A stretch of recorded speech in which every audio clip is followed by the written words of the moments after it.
नमस्ते बच्चों।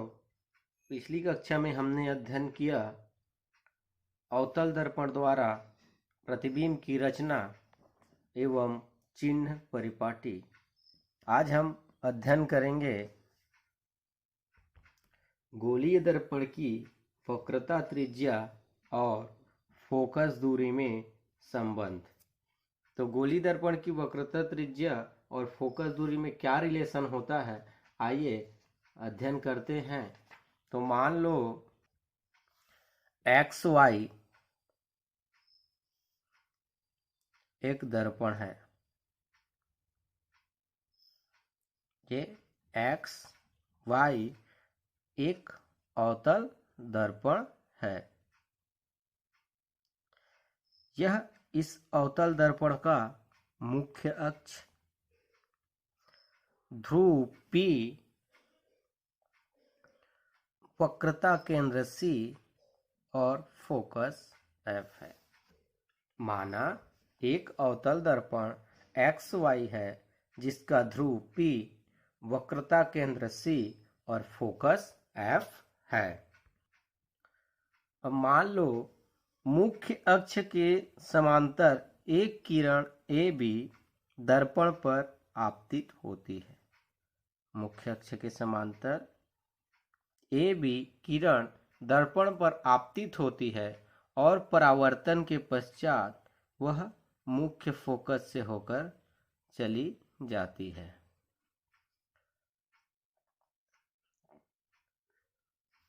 अब क्या करते हैं, B और C को मिलाते हैं। B और C को क्या करते हैं, मिलाते हैं। तो BC क्या होता है, दर्पण के बिंदु B पर अभिलंब होगा। BC दर्पण के बिंदु B पर अभिलंब होगा। तब यहाँ यह आपतन कोण I और यह अपवर्तन कोण R, क्योंकि आपतित किरण और अभिलंब के बीच का कोण आपतन कोण होता है और परावर्तित किरण और अभिलंब के बीच का कोण परावर्तन कोण होता है। इसलिए परावर्तन के नियम से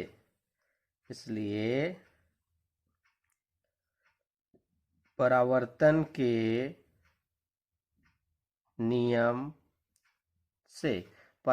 के नियम से क्या होता है, आपतन कोण और परावर्तन कोण दोनों आपस में बराबर होता है। तो आपतन कोण हमारे पास क्या है, ABC।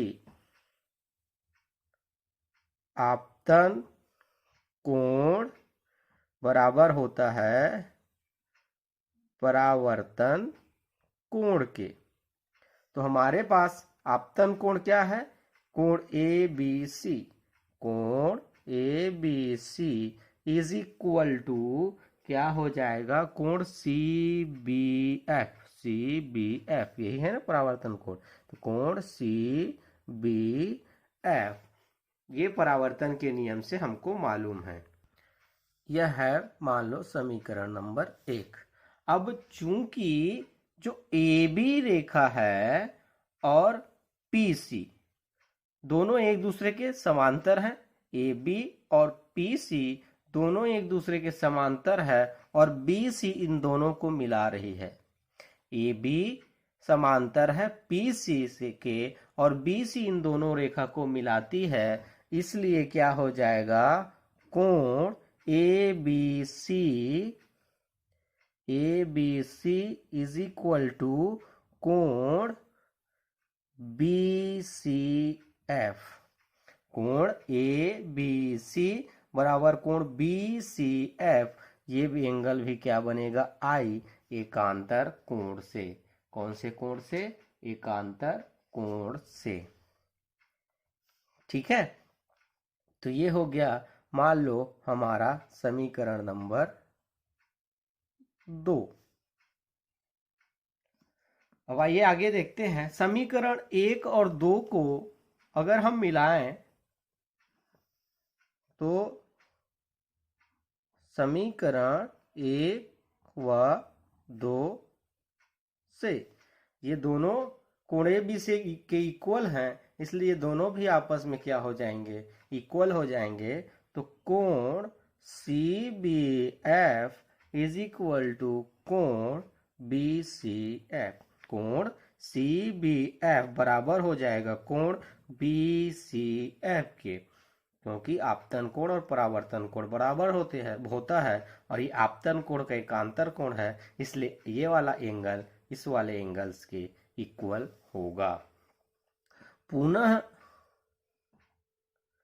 त्रिभुज, तो पुनः त्रिभुज सी बी एफ में, कौन सा त्रिभुज, त्रिभुज सी बी एफ में, त्रिभुज सी बी एफ में जो सी एफ है वह बराबर है बी एफ के। C F is equal to C F is equal to B F. यह हो गया हमारा इक्वेशन नंबर 3। अब यदि दर्पण का जो द्वारक है वह बहुत छोटा हो, दर्पण का द्वारक क्या हो, बहुत छोटा हो, तो हम मान सकते हैं जो ध्रुव P है उसके निकट होगा बिंदु B। यदि यह दर्पण का द्वारक बहुत छोटा हो तो बिंदु B जो है दर्पण के ध्रुव के अत्यंत पास होगा, इसलिए हम कह सकते हैं यदि दर्पण का द्वारक छोटा हो तो हम कह सकते हैं कि यह जो बी एफ है वह पी एफ के इक्वल होगा। B F is equal to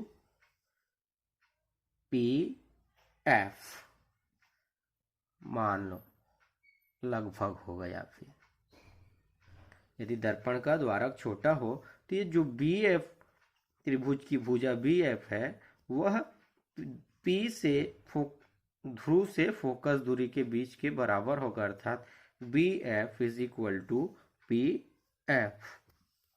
तो समीकरण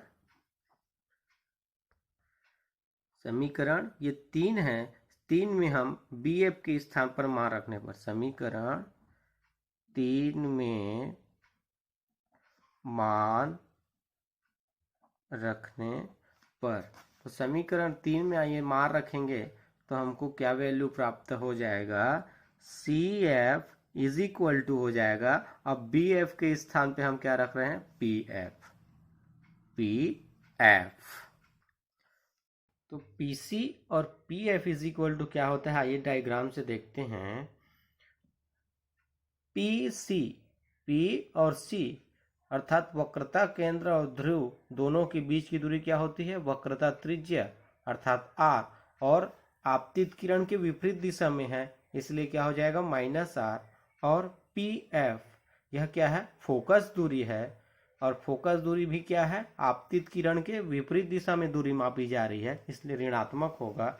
तो P C is equal to हो जाएगा -r अवतल दर्पण की वक्रता त्रिज्या, और पी एफ क्या हो जाएगा, -f, यह होगी अवतल दर्पण की फोकस दूरी। तो ये है मान लो हमारा समीकरण 4। तो समीकरण 4 में मान